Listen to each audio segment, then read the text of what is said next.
What's happening? YouTube, this is Jeff Talks, Learning to Rise. This is day one of 14 days.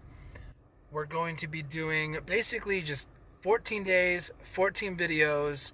We're going to have some topics from spirituality to nutrition to workouts to kind of questions, just basically that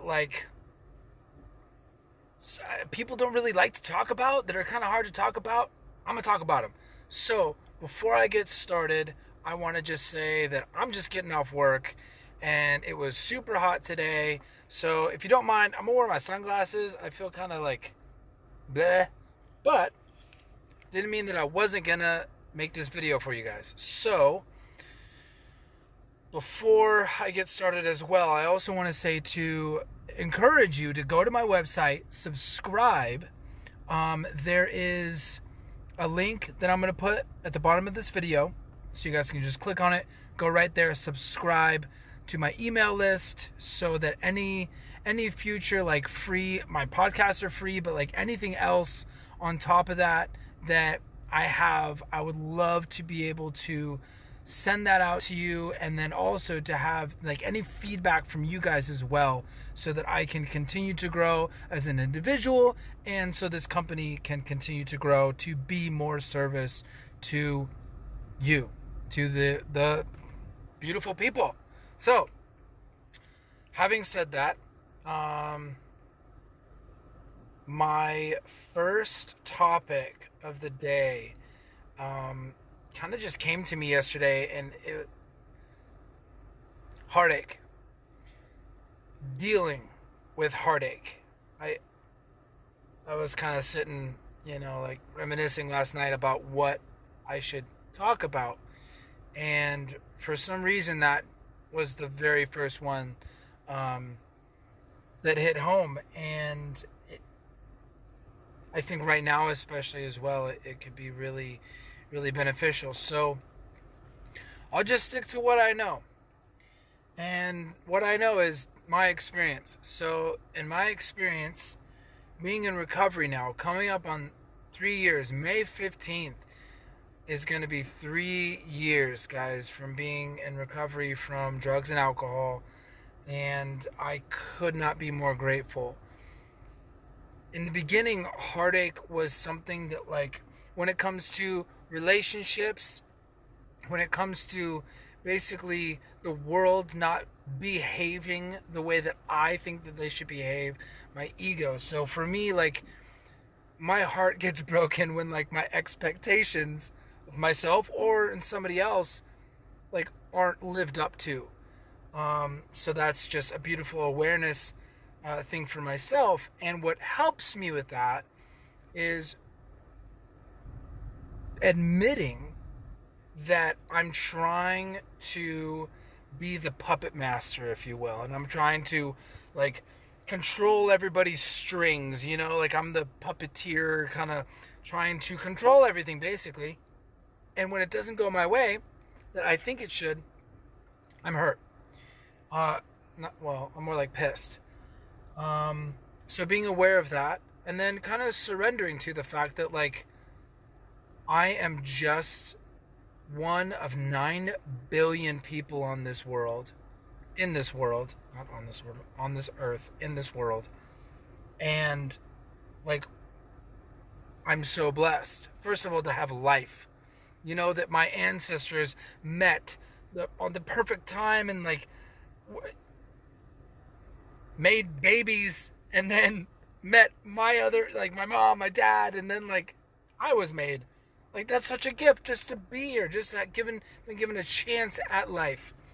And so that would be probably my first one, is that when I suffer heartache, it would be because my ego is trying to control, and I am having a hard time just surrendering to the flow of life, which that is life. Life has ups and downs, right?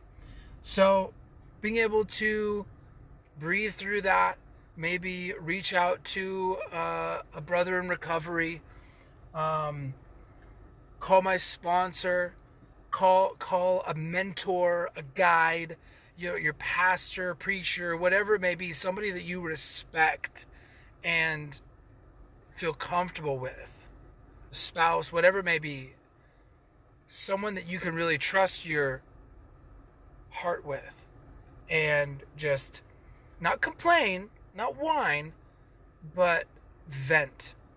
And it's a rare, rare gift, I think, when people can just kind of watch somebody else vent like emotion and feelings.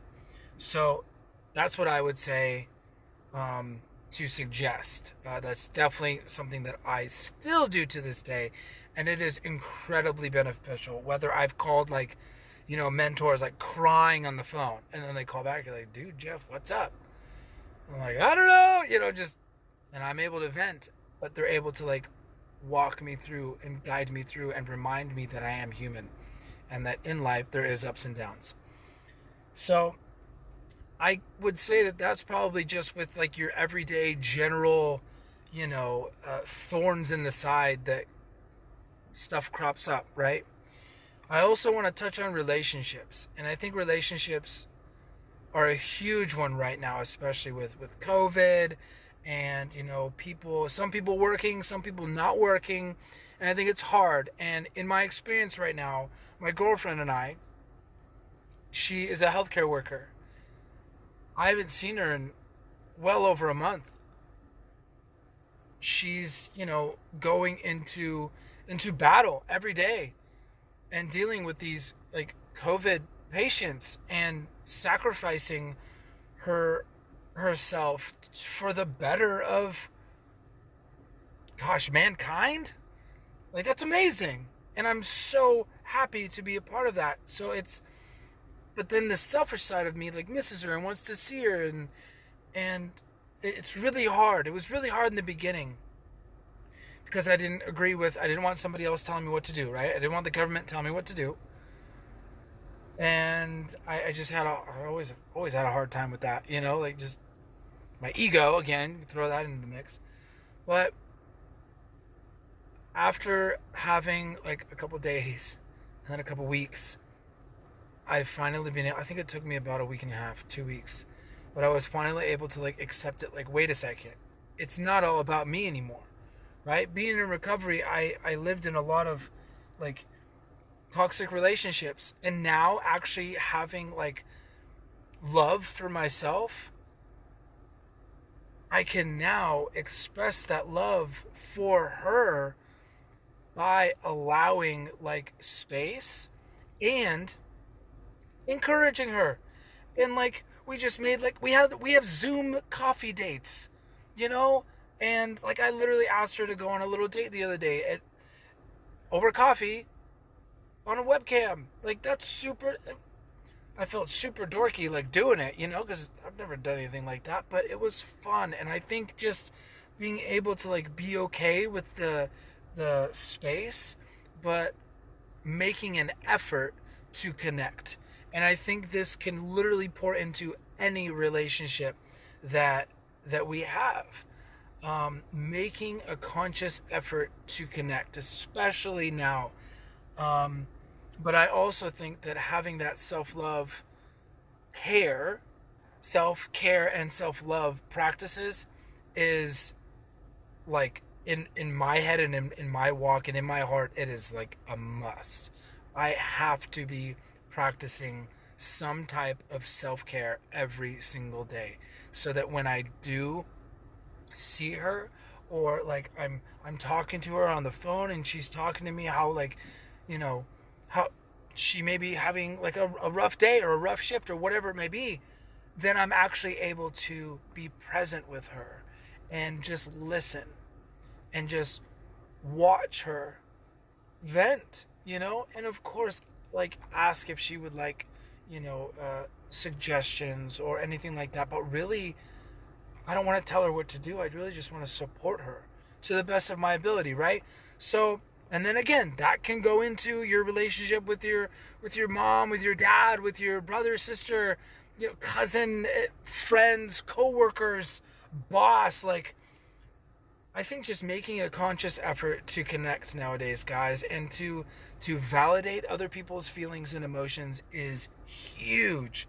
And then not letting somebody else like penetrate like my ego, and then God forbid I react and say something that I don't mean and I lash out because my ego feels threatened. But instead having a good self-care practice, right? Breathing, meditating, yoga, swimming, anything physical. I'm a huge proponent of like anything like physical exercise. If you can't do that, breath work. If you can't do that, cold shower.